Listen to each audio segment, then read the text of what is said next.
This guy turned that dead brat house into cash flow. And I opened the door and there's like couches with like stuffing ripped out. There's literally a dead rat in the front. Most landlords would panic, but he saw an opening. We tried short-term rentals, Airbnb. It's death by 1,000 cuts. Instead of drowning in Airbnb chaos, he found a loophole. He started renting to families stuck after disasters. They're going to pay $3,500 a month on a property that I was getting $1,450 before. I was like, what is this? And that's just one house. Now he's building a network nationwide. But the real question is, can it really last? One of the many clubs that I'm part of in Las Vegas is called Entrepreneurs Organization. And it's an organization that's built around people that own businesses, right? I think all of them are worthy of being here in Vegas Voices because one of the first things that you have to have is you have to have built at least $1 million business, right? So I have one of the members here. He is currently one of the chairs of marketing, and this guy's a real estate innovator, housing network builder, EO leader, and he is a former Vegas showman. He had us doing some exercises, so I hope I sound better today and my stage ship is a little better. Ryan Muller, welcome to the Vegas Voices. Thank you. You've built businesses across entertainment, fitness, and now real estate. Take us back. How did your Vegas story begin, my friend? Vegas began for me when I had the opportunity to show up here to get a full ride scholarship to UNLV in the world of acting. And I said, I'm never going to move to Vegas, the big desert. Fast forward 3 years, I moved to Vegas and I had the opportunity to be a Blue Man for Blue Man Group. So that's why I'm here in Vegas. No way. So how do you get a gig like that? The Blue Man Group. It was a very unique introduction to becoming a Blue Man. Is that typically there's an audition process, but I had a friend that was in San Francisco and she was in the kind of theatrics community, and her clown partner was a current Blue Man. And we were talking after a show, and he said, yeah, a Blue Man has to be between 5'10" and 6'2", drumming background, acting background. I was like, I'm 6 foot. I've been in band since I was in 4th grade, and I have a degree in acting. And so I got a a shortcut to audition with the casting director. And then when he gave the thumbs up, then you go to a 6-week or an 8-week training program in New York. And that's how it happened. That's cool. But I know you for having a voice and all that stuff. How does that work? Like, Blue Men don't speak? What the heck? Yeah. So that's true. Yeah. Blue Men, they don't speak. But, in theater, there's a bunch of other shows I was part of, also Raiding the Rock Vault and Tony Tina's Wedding and, lots of different shows over the years. But, yeah, Blue Man Group, you don't speak. And that's just the way that gig goes. In the listening, I cannot fathom how there's acting school in UNLV. Can you tell us?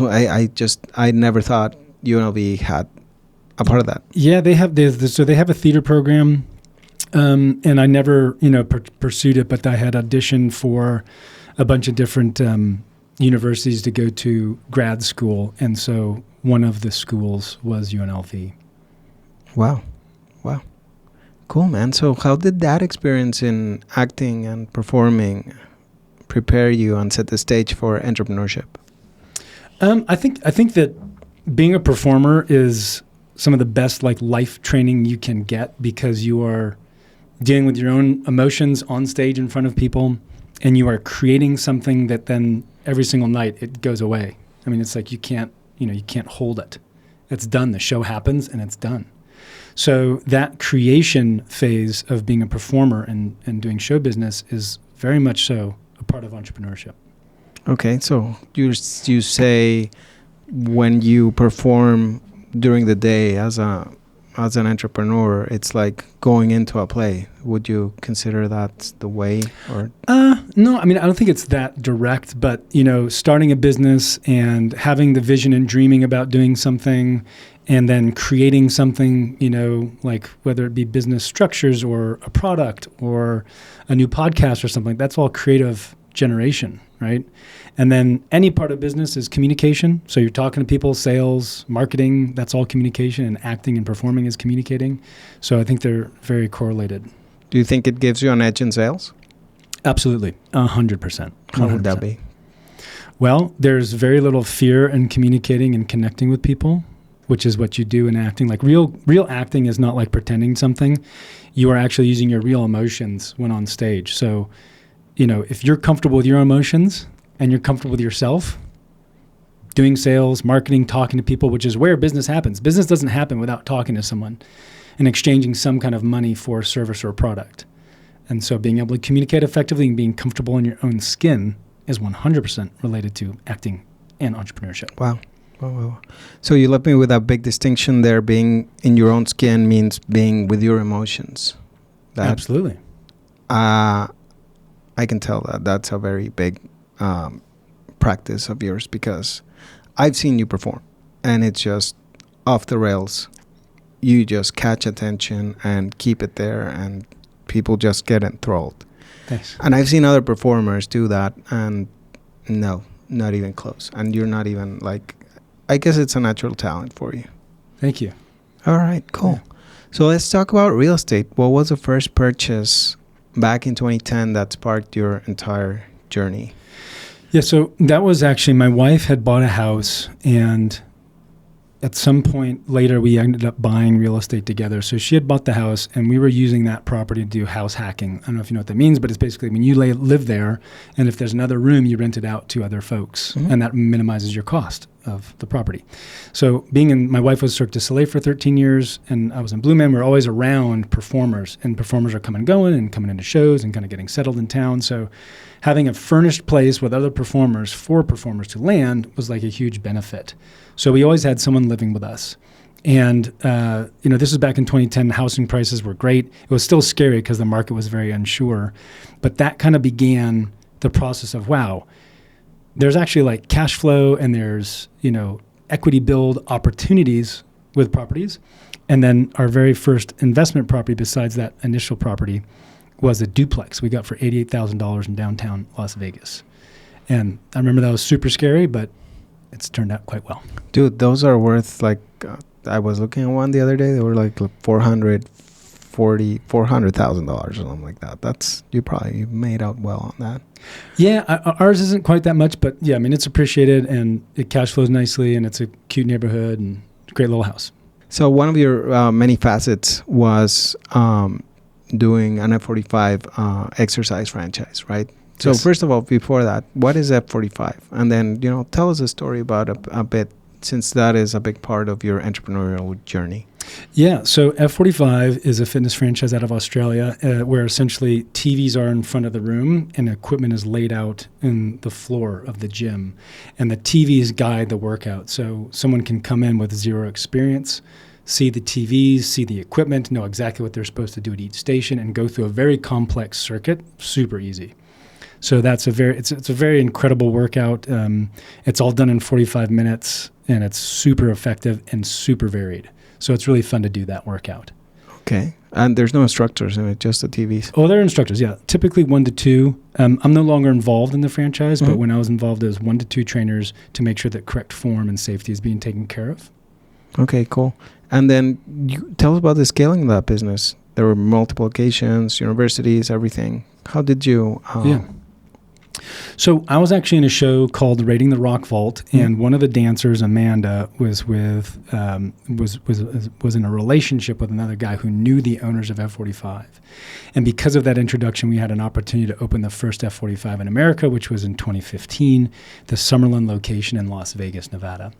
And so when we were the first franchisors in Nevada, we were also seen as, and that studio did very well, so we were seen as kind of experts in the field. And so we got pulled into HQ and helped expand the college brand. So I personally installed the studio at Stanford, like literally put the flooring in, but there's studios at Stanford, USC, Clemson, a bunch of different universities. I was part of the team that helped to grow that sector of the business. Oh, wow. That's super cool. So looking back at all that, how do you tie that chapter and everything that you're building today? Yeah, that chapter was really about, F45 is a community-based fitness facility, right? So you think of like big box gyms like LVAC, that's just like massive numbers. How many people can we get in this building? And F45, Orange Theory Fitness, CrossFit, all those kinds of brands are all about the community. So building F45 is really about building a community and creating relationships with the clients where they just like love just coming in. It's basically like a social club that likes to work out. And people are there for the results, but a lot of times people are also there just to be a part of the community. And I think that unlike, I've always been a connector and someone who loves connecting with people and sharing and performing and just being out there with people. I absolutely love that. But this was like on a whole nother professional level that generated income rather than just connecting people. One of the things that I've heard lately a lot is that with all these AI things, that an asset, that as the two biggest assets that you're going to have in business are, because everything can be commoditized, every activity, every single thing, every part of work. But the only two things that can't be replaced by AI are going to be community and personal brand. Yeah.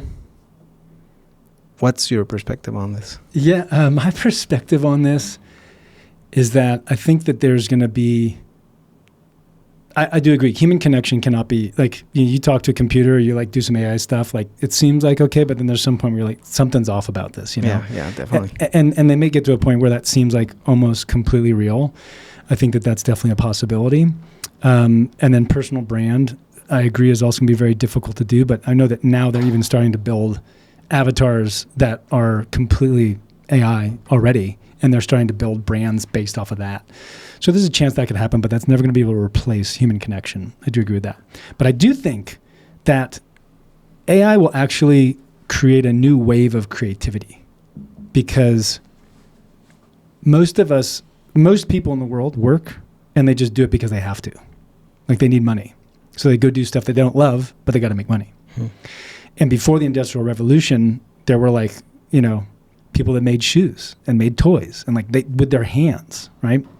And that's like all gone, and people are going to still want to buy toys that are made in factories, but there's still going to be a creative desire to create that again, I think. Because what are you going to do? If all the typical jobs of stuff that people don't like doing are already being taken care of, what do you go do? Either going to be an existential crisis, or you're going to become creative and lean into like the AI wave. Right. That's the personal brand and also community, right? You're going to have to find, maybe people are going to have to go back out of their phones and start finding meaning in connecting with others. Different interests. Yeah. Very cool, man. Those are really, really good insights. So now you're into real estate again, and you start a company called Bread Properties. Yep. What's the core problem that's solving for homeowners and investors right now? Yeah, so it's about being able to get the STR revenue without the STR headache. Wait a minute, let's just roll back. What does STR mean? Yeah, short-term rental. Oh. So the problem that I'm solving is exactly my problem. Mm-hmm. So we have a portfolio of houses, and up until about 2.5 years ago, we were doing long-term tenancy, which is 12 months at a time, and you get market level rates, okay? Which is, there's cash flow, it's good, it's steady, it's reliable. But I always wanted to make more, right? With your assets, if you could double or triple the revenue on your assets, I think most people are interested in that. I was. We tried short-term rentals, Airbnb. It's death by 1,000 cuts. Like pillowcases are often ruined. Like, you know, where's the microwave? How do you open a door? Like all this, like people, and they're not all from Texas, right? But it's like people are sitting there going like, how do I get in? Like, what I need this, right? So all these like death by 1,000 cuts, right? And so that constant turnover, the constant questions, all that stuff, it like really wears on the team and like what you're doing in terms of inventory. You got to like change sheets out, all that stuff. So all that's gone. And then what you do is you get that same amount of money, but by doing midterm rentals, which is 1 to 9 months long. So you can get the same amount of revenue as like a short-term rental, but without all the headache, without all the turnover and like questions and all that kind of stuff. So what you're doing is you're managing properties in a way that you market them in that way from 1 to 9 months. Yes. So we market them specifically for insurance and crisis, needs. So if someone has fire or water damage in their home, they don't want to stay in a hotel. Like no one wants to stay in a hotel for multiple months. And they need a home to stay that's in their certain zip code. And we help them find a house. That's pretty innovative. I don't know what's the secret sauce for finding this. Yeah. So how it happened was one of my properties, it's actually on my Instagram account at Ryan Muller, but you can see there's a video that goes from trashed to 65K cash flow. And this is what happened is one of my properties over on the east side, I remember it was in the middle of March of 2023, and I drive up and the person's supposed to be vacating because they weren't making payments on rent. Okay. So it's like the little sketch. And I remember driving up and it's raining and there's like a couch, a chair, a tire in the front lawn. There's like trash everywhere. And I opened the door and the place is completely ruined. The door wasn't even locked. Lights are all on. Fans are on. And there's like couches with like stuffing ripped out. There's literally a dead rat in the front. It was horrible. The place was trash. You can see this all on my Instagram. There's a video of it. And we ended up turning that place into a really nice home. Floor to ceiling, top to bottom, interior, exterior. Took the tree down in the front, took out the grass, everything. And my first tenant was an insurance claim. And I thought it was a scam. I was like, what is this? You serious? They're going to pay $3,500 a month on a property that I was getting $1,450 before. Market rate was probably about $2,000. I was like, what is this? What is this? Wow. And then now we get people that stay there for $5,500 a month, every single month. Oh, wow. Wow. And then you're doing that for other investors and other people. So I'm about to. So I am going to be a property manager. Okay. And I'm just hanging my license now. So that is coming. And I'll be able to do that for a lot of people. Right now, I just do it with my own portfolio. Oh, you're just doing it for your portfolio? Yeah. Wow. That's amazing, man. That's amazing. I mean, it could be, I'm seeing it could be like even the next trend of like real estate courses. Yeah. Well, so what's so interesting about it is that this is an opportunity that I think a lot of people have maybe heard about once or twice, or they don't know about it, but they're like, how do I start and get into it? And so that's my goal, is to become a property manager that takes this nationwide, because there's so many people that don't understand it, don't understand the lease terms, don't understand the fee structures, don't understand the, like, you know, what is needed, how to market it. And I want to make this option available for like every person that has a home. It doesn't have to be just the big fish. I mean, if you got a property, I will help get that marketed to the right channels. Yeah, I have a promise to unlock. I think that the promise was in 25 years, in 10 years, the goal is to unlock like $350 million of revenue for landlords that don't even know this opportunity exists. Because there's so many people that have a home and they want to make more money, but they don't want to deal with the death by 1,000 cuts from Airbnb. That's a huge thing. And now, do you get into any regulatory stuff? Like right now in Vegas, all the Airbnb, all I see in social media is all the Airbnb hype. Like, oh, they're going to stop Airbnb. Yeah. I guess the hotels are hurting. So then the government has to do something on that side so that they get the revenue back there, because those are the guys that pay our taxes and all that. Right. Do you fall into any lane that could be a problem? No. So it's 30-day plus. I don't do anything less than 30 days. Okay. So in Vegas, that category, especially 30 days less. Yeah, 30 days or less. That's pretty cool. Yeah, so 30 days or less is short term, and then 1 month to 12 months is midterm, and then 12 month plus is long term. Even though anything in the property management world, anything less than 12 months is considered short term. Okay. So it's this little midterm market. All right. Can you extend a little bit more and explain to us about the vision you were telling me? Yeah. So the vision is essentially what we're dealing with right now, as from my side, from my company, is that to be able to give this opportunity to more people than just like a small group of people that may be in Vegas or something like that.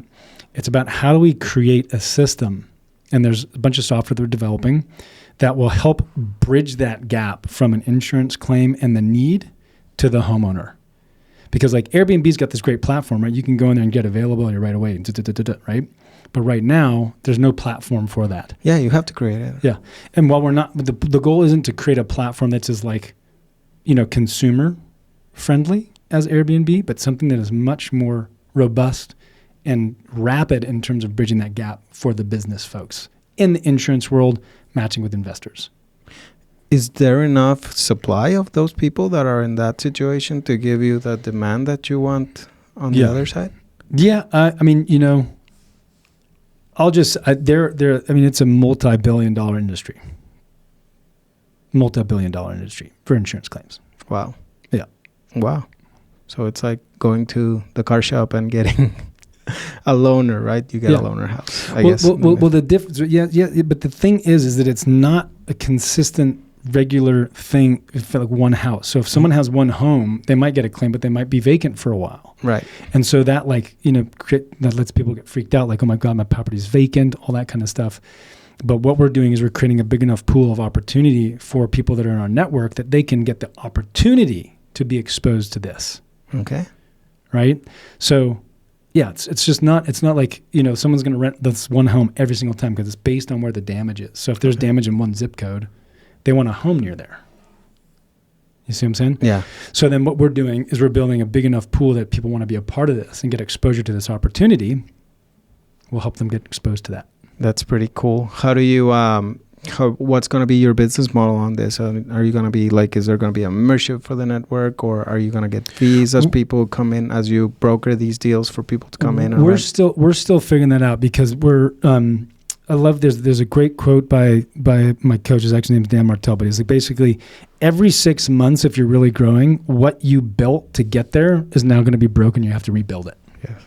So right now we're doing $45,000 a month, 38% profit. Started this in February. So we're 7 months away and we're doing some pretty good numbers, but to be able to take it to the next level, the way that I'm doing it will not suffice.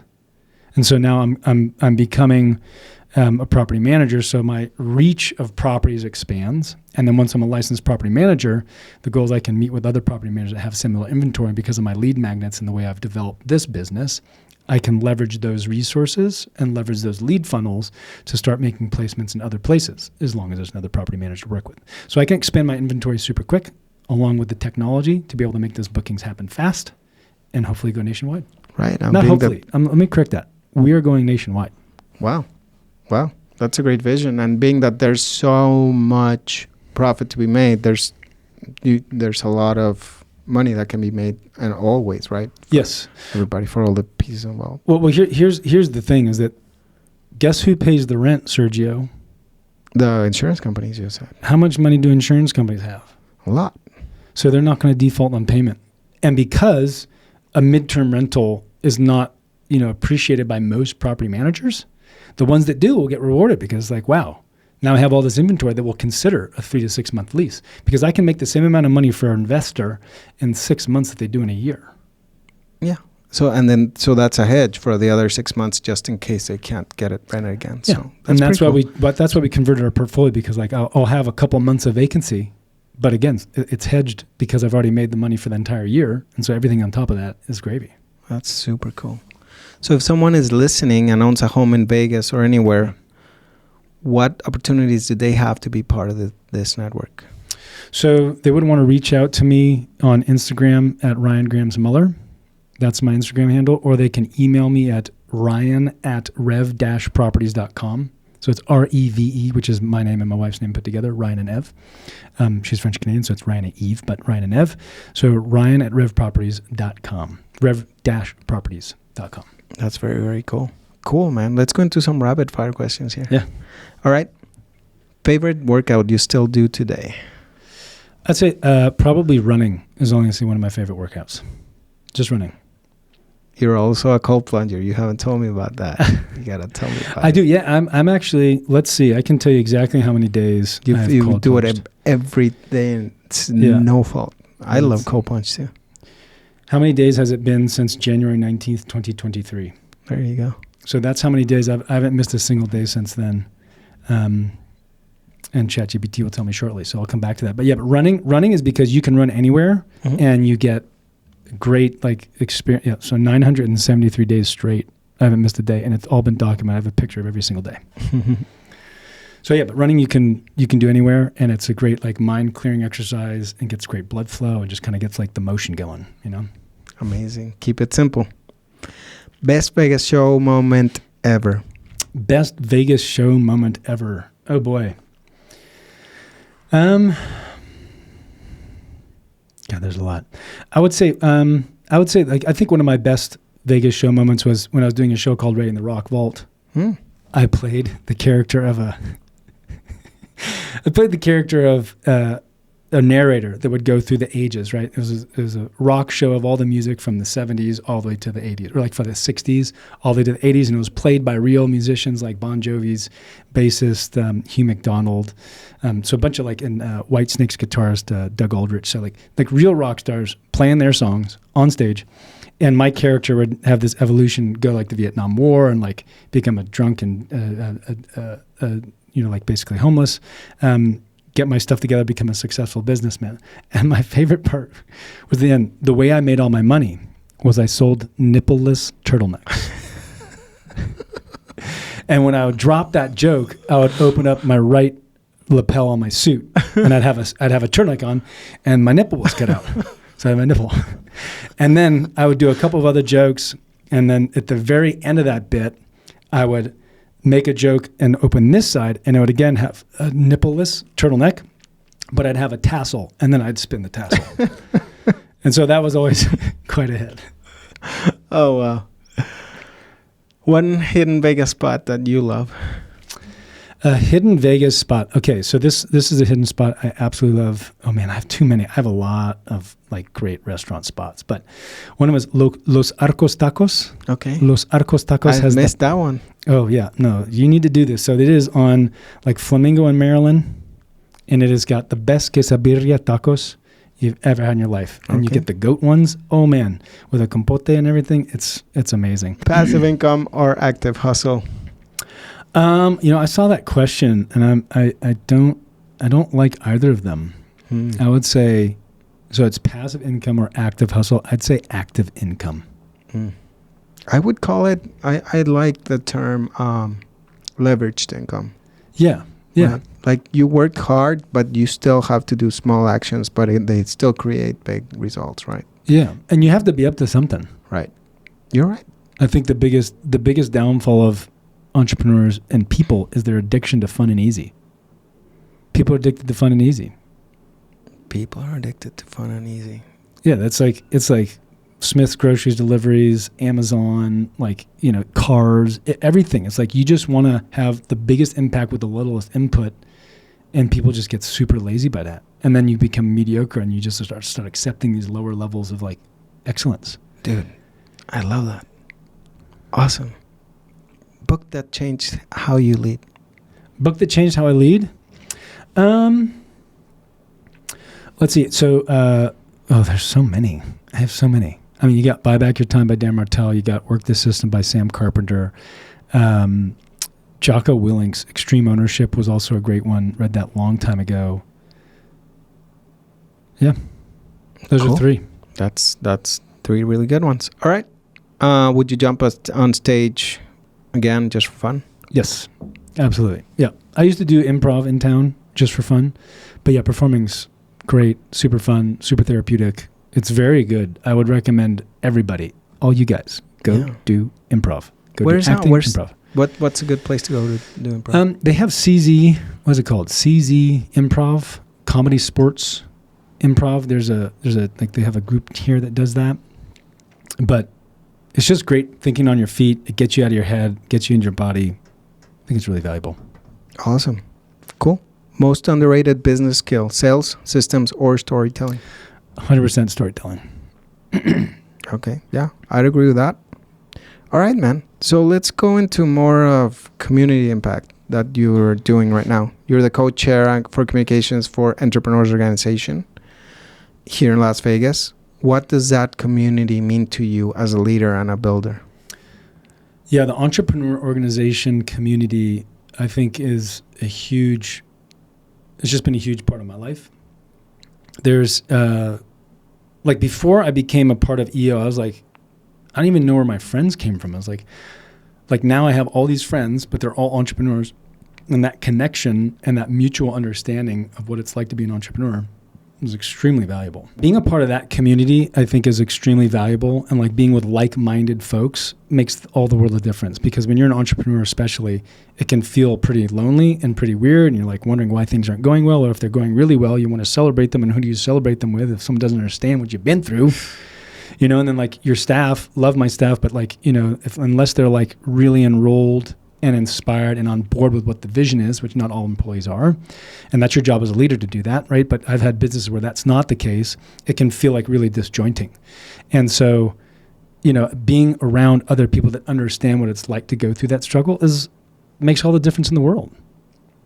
It's like one of the most important things for an entrepreneur is to become part of some kind of group or organization where you're surrounded and in communication with other entrepreneurs. That's right.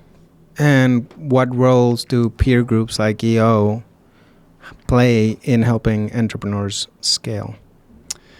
How they help entrepreneurs scale is I would just say it's one of my favorite terms. It's called osmosis. When you're around other people that are doing great things, you will by osmosis start to pick up some of their habits, the ways they think, some of their tactics, right? So like some of the best results that I've had in the past couple of years have 100% come from either me seeing someone else doing it or getting a referral to some kind of connection or some person through that organization, or even my property that I turned, this new business that I have now, came because Nick Lamatrice, one of my buddies in EO, was like, dude, your house is trashed. Take a HELOC, make this place nice. It'll be a little bit of a risk, but like get this place nice. And normally I've been an entrepreneur that or a landlord just like, just make it good enough to rent again. And I turned that place like nice in my own home, some of those finishes, you know?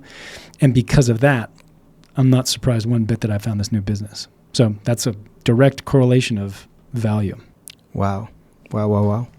So for someone listening who feels stuck in their business, what one lesson that EO has reinforced for you? Be curious. Wow. Be curious. That's one thing I've learned is that if you think you're stuck, you are stuck. The world isn't stuck. The world's rocking and rolling, baby. The world is moving and grooving, constantly changing and moving forward. If you're stuck, you stuck. So if you're an entrepreneur and you feel stuck, you got to get curious about your situation. It is not only one way. So many entrepreneurs like get down in a tight spot or things are stressful and they kind of clamp down and then they just stay stuck in that clamp down state. Got to remember, like, shake that off, like pick your head up, look at the horizon, dream again, get connected with other stuff, like, and just be curious how to get through it. Wow. So a few questions that you can ask yourself when you're in a point like that. Like, you just inspired me to ask you this question. What, like, how do you get curious? Let's say I'm stuck somewhere in life and yeah. What would you tell that person? What prompts, what questions would you make them do or to be curious? So you just said prompt. I'm a big fan of using ChatGPT. So you can literally prompt ChatGPT and say, I am stuck. I feel stuck right now. Help unstick me. Act like a world-class business strategist, coach, mentor, whatever you want. I'm stuck. Get me unstuck. That's number one thing. You can talk ChatGPT. $20 a month. Best $20. The other thing, though, that dovetails off of that, if you don't have ChatGPT and you can get ChatGPT, and if you want to have a human connection, go talk with somebody. Like you can rarely unstick yourself if you're stuck to your own shit. It's very tough to read the label when you're inside the box. So if you can talk to someone that can give some perspective, that can help you get curious. But it can be challenging to unstick yourself if you're in a vacuum by yourself. It's a great quote. If you get caught in the street in your own head, it's a very dangerous place to go. Wow. What mindset has carried you from the stage to the gym to the real estate to the boardroom? That's a good question. It's just a desire to grow. I have a desire to grow. It's a constant. I'm constantly inspired by like the magic of life. And when I see people and things happening that are inspiring to me, it's like, I want to be a part of that. I want to contribute. I want to be a part of it. I want to follow. I want to learn. I want to lead. And so each one of those steps were a continuation or refinement of who I am as an entrepreneur. And I believe that being an entrepreneur is the best path for personal development because it is going to confront you in ways that you never expected. And you don't even need to really go get coaching for that. You're going to be confronted just by the nature of expanding a business. There's no possible way to grow a business without being confronted and having to deal with yourself. And so that eagerness to grow is in conjunction with that transformation. That's amazing because most entrepreneurs that I talk to, they are growing to something, to stay in something. Yes. It's not just grow for the sake of growth. So that's an amazing distinction. I thank you for that. Well, I think one of the biggest things is that, so I'm sure you've had this happen. Mm-hmm. And if you're listening, I'm sure you've had this happen where you have a goal, you achieve the goal, and it's like, cool. And then it's like, well, now what? Right? Right. And so when you look at life, though, life is a continuous journey. I mean, it sounds cliche, but like you're literally going to go until the day you die. And if you're not growing along that way, you get stagnant and you get bored and you get addicted to fun and easy. what I'm saying? That stuff creeps in because it's like the mediocrity is very common in the world. So, but if you look at life as like a journey, and that is you're climbing a mountain that has no top. I totally agree with you. That's the way I think. I don't see myself stopping working. I don't see myself doing more. Not doing more consistently all the time. Well, so I think, and I also think that's what entrepreneurs are, is they're architects and designers of their own fulfillment. So when an entrepreneur is an architect and designer of their own fulfillment, why would you stop? You're creating and architecting your own fulfillment. And that's the beauty of being an entrepreneur. Someone's not telling you what to do. You are creating, designing, architecting your own fulfillment. Being an entrepreneur is, I think, the best career. Thank you for that. That's just all gold. What's next for you, Ryan Muller? What should we expect in the next 12 months? The next 12 months, you're going to see a lot more content coming out from me. So I just started an Instagram handle like 2 months ago. So I remember you've been asking me for advice and all that. Yeah. So it's total fresh to that. So I'm just getting started with that, and it's going to continue to ramp up. So that's one of the things. And it's really because I really see, I used to be anti-social media because with the gym, honestly, it's like, it was like a total, and I was younger, so I didn't like know how to like use social media in such a way to empower me, but it was just like whatever comes in your feed, like, oh, that looks cool, that's cool. And then all of a sudden, with like fitness and studios and all this stuff, it's like, it's crazy, the stuff that comes up on your handle. It's like, I'm not even asking for this and all this crazy stuff, right? So I was like, I don't think it's a good use of time. And I was like very anti-social media. But now I get that there is a free platform to evangelize whatever you want to evangelize. And so my stories are, about cold plunging and health and transformation and doing cool shit with community and doing cool things with business. And I think the world needs more of that. So that's what I'm saying. You know what I'm saying? And so when it becomes a platform for evangelizing, like I'm all in on that. I think I remember telling you when you were asking me about advice on social media that social media is a stage. You perform whatever you want on it, and that's the way you see it, not the other way around. As a consumer, if you use it as a stage to put out whatever you want to, whatever play you want to, whatever emotion you want to convey for the sake of being, that's what it is. And, this is a stage. So and connecting with other people that have stages that you want to listen to. Like you can tailor your stage. Like there's a Jim Rohn to page. The people that you want to come. Yeah. So I love watching like Jim Rohn's page. Like there's just great stuff. It's never bad. I'm always like, that's amazing. That's great. Or you connect with a friend you haven't seen in a while. It's like, I think it's a really great platform, and I've kind of fallen in love with it. So there'll be more of that content, and then we're also going to take our product nationwide. I'm glad you're doing that. I'm very, very glad. And to the power of it, Jim Rohn's dead, and he's still having an effect on you. It's massive. Freaking amazing, right? Yeah. So finally, when people think of the families you've housed, the businesses you've built, what do you want your legacy to be? I want my legacy to be that I made a difference for somebody. That's the number one thing. I made someone's life.